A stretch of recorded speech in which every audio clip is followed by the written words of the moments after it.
ఈ జగత్తునందు శాంతి సుఖమన్నది ఎక్కడనూ కానరాదు.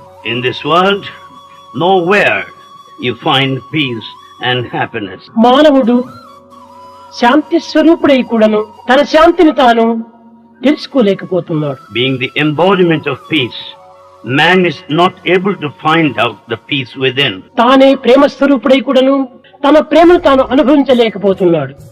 Being the embodiment of love, he is not able to experience the latent love. ఇత్యాది పవిత్రమైన గుణములు మానవుని యందు ఉండి కూడాను తన సత్యాన్ని తాను గుర్తించుకోలేక అసత్యములో మునిగి అనంతమైన బాధలను అనుభవిస్తున్నాడు. Though there are sacred qualities in mankind, he doesn't understand the truth and is carried away by all falsehood. కనుక మానవుడు దైవత్వాన్ని వెతకవలనన్నా లేక శాంతి సుఖములను అనుభవించవలనన్నా ఎక్కడో మనం పోయి వెతుకనక్కర్లేదు. In order to experience the divinity, or to find out peace and happiness, you don't need to search for it elsewhere.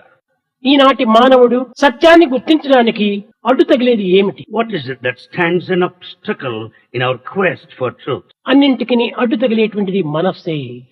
It's the mind that is the main obstacle.